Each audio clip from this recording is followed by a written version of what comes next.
ওদের সাথে আবার বসতে হবে না? করে ফেলো না তবে। তুমি যদি তাড়াতাড়ি ডিসিশনটা দিয়ে দিতে পারো, ডেটটা ফিক্স করতে পারো, তাহলে তো সব হয়ে যাচ্ছে। দাদা আমি কালকেই ফোন করি। ঠিক আছে। তোমরা দুজন খুব বড় ভুল করতে যাচ্ছ, আমি বলে দিলাম, অনেক বড় ভুল। খালা, আমরা কি ভুল করতে যাচ্ছি? মানে আয়োজনে কি কোনো ঝামেলা হচ্ছে নাকি? না, আয়োজন না মা। আমি একটু আগে খবর পেলাম যে রিয়ার আসলে 4-5 না 6-7 রিলেশন ছিল। খালা, ওই ইনফরমেশনে ভুল আছে। 6-7টা না, 8টা রিলেশন ছিল। আর আমি সব জানি, রিয়া আমাকে সব বলতো। এই তুই কি আমাকে সেকালের মা মনে করেছিস? এখন মেয়েদের একটু টুকটাক রিলেশন থাকে। আর আচ্ছা শোন, কয়দিন আগে তোর একটা মেয়ের সাথে ব্রেকআপ হলো না? তুই তো 3 দিন না খেয়েছিলি। এইটা যদি কেউ ইস্যু করে, তোর কাছে মেয়ে দেবে কে? মা তুমি বুঝতে পারছো না, আমরা জেনে শুনে এরকম একটা মেয়ে কেন ঘরে নিয়ে আসবো? জেনে শুনেই তো আনছি, না জেনে আনলে তো আরো খারাপ হতে পারতো তখন। আর রিয়া যেহেতু ওকে সব বলেছে, আর এই বিয়েতে রিয়ার কোনোই আপত্তি নেই, এখানে প্রবলেমের কি দেখলি তুই? প্রবলেম রাজু, লাইফটা কিন্তু তোর, সো খুব বুঝে শুনে সিদ্ধান্তটা নিস, ওকে? খালা, আমি কিন্তু ডিসিশন নিয়ে নিয়েছি। আমি যদি বিয়ে করি, রিয়াকেই করবো। And this is final. All done. I'm never gonna change my mind. তাই তুই কাউকে বিয়ে করলে শুধু রিয়াকেই করবি, আর কাউকে না? রিয়া আমার এক্স গার্লফ্রেন্ড ছিল। হ্যাঁ, আমার এক্স গার্লফ্রেন্ড। আমার এক্স গার্লফ্রেন্ড আমার ভাইকে বিয়ে করবে, আর সারা জীবন তাকে আমার ভাবি ভাবি করতে হবে। এই সিচুয়েশনটা একটু বোঝার ট্রাই করো তোমরা কেউ, প্লিজ। কি রে, ও কি বলছে সব?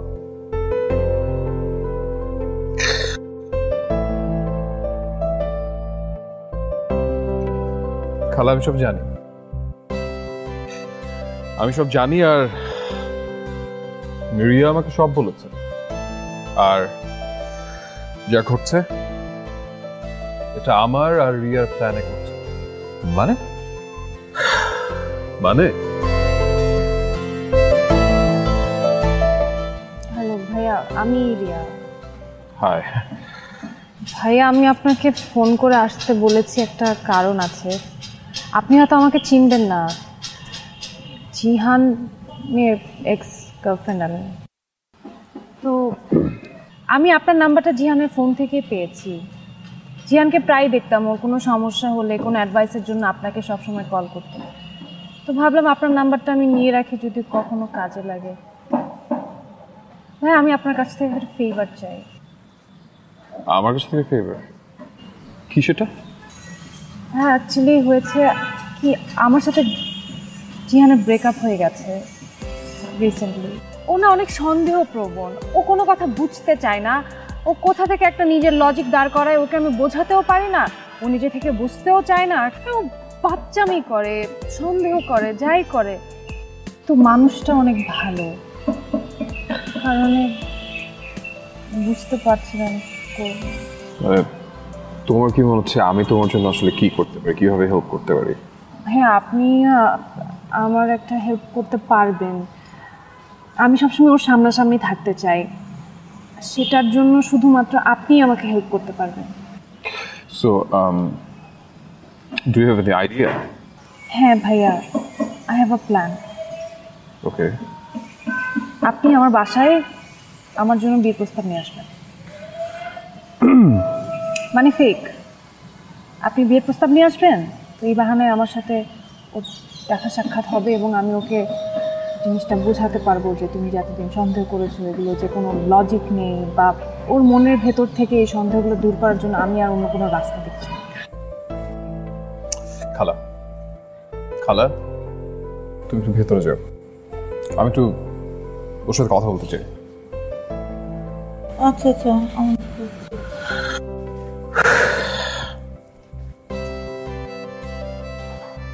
বস।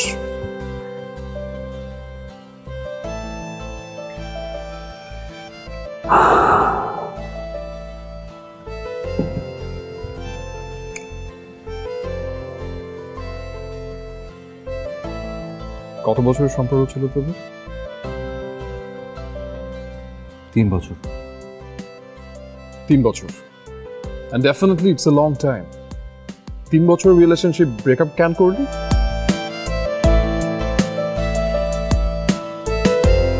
জানি না। আমি জানতে চাই।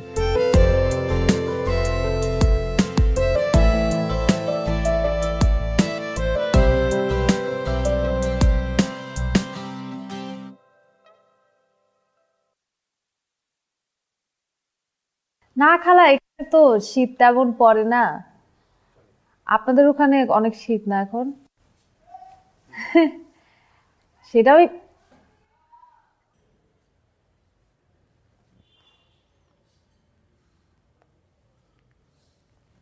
না, সবাই তো ঠিকঠাক আছে।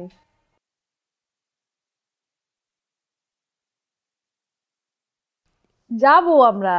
আসলে হয় কি, ইনভিটেশনের ব্যাপারটা তো ওভাবে হুটহাট করে হয়ও না।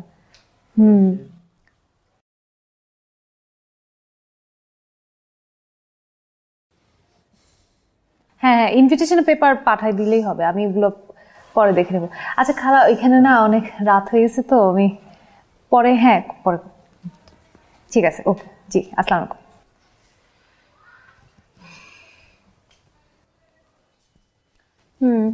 জান বলো। তোমার এত রাতে কল ওয়েটিং কেন? আশ্চর্যকর, তুমি আমার সাথে এভাবে কেন কথা বলছো? তো আমি কিভাবে কথা বলবো? আমি আমার খালার সাথে কথা বলছিলাম। ও, তোমার খালা তোমার সাথে এতক্ষণ কথা বলে তুমি কি ভেবেছো আমি বুঝি না কিছু? কি বুঝো তুমি? আমার খালার সাথে আমি কথা বলছিলাম, আমাদের যাওয়ার কথা ইউএসএ তে। এখন রাতে ফোন না দিবে না তো সকালে ফোন দিবে না কি উনি? ওনার এখানে কয়টা বাজে, আমার এখানে কয়টা বাজে তোমার দেখতে হবে না? আর কত খালার দোহা দিবা? তুমি কি ভাবো যে আমি সত্যি কিছু বুঝি না? তুমি খালার সাথে কথা বলো না কার সাথে কথা বলো? আমি খালার সাথে কথা বলছি, আমি খালার কথা বলবো না, তুমি কার কথা বলবো? ও আচ্ছা, তুমি আমাকে যা বুঝাবো আমি তাই বুঝবো, তাই না? আমি কিচ্ছু বুঝি না, কিচ্ছু দেখি না। তুমি কি দেখো? যাই হোক, আমি তো এগুলো বুঝি, সমস্যা নেই। কি বুঝো তুমি? থাক, এখন কথা না বাড়াই। এখন এগুলো নিয়ে কথা বললেই কথা হবে। মাথা ঠান্ডা করো, কালকে তোমার সাথে দেখা করে কথা বলবো। ওই যে আরেকটা লেম এক্সকিউজ। আমি বুঝছি তোমার কথা শেষ হয় নাই, তুমি একটা লেম এক্সকিউজ দিয়ে ফোনটা রাখতে চাচ্ছ, তাই তো? ঠিক আছে, রাখো রাখো, এক্সকিউজ দিতে হবে না, আমি রেখে দিচ্ছি, বাই।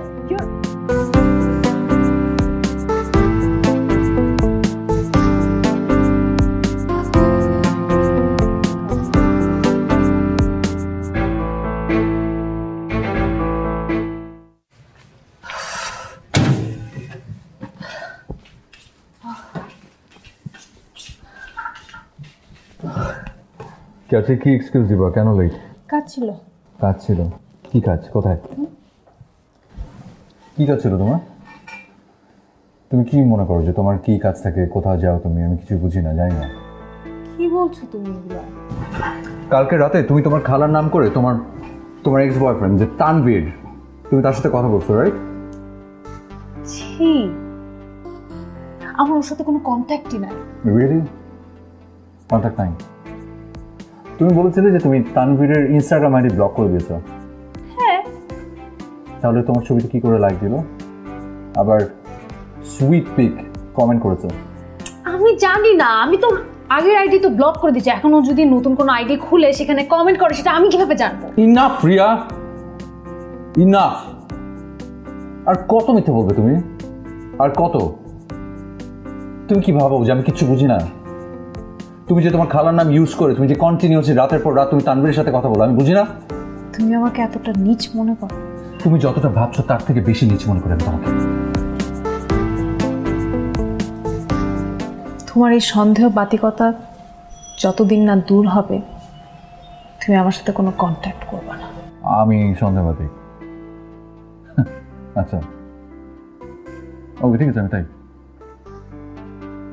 আর তোমার মতো মেয়ের সাথে কন্ট্যাক্ট করার ইচ্ছা আমার নেই।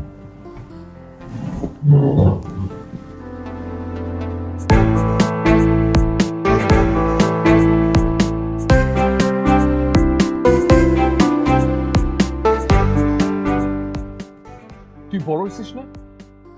আমার তো তোকে যথেষ্ট ম্যাচিউর একটা ছেলে মনে হতো। এরকম সিলি ম্যাটার্স নিয়ে কেউ ব্রেকআপ করে?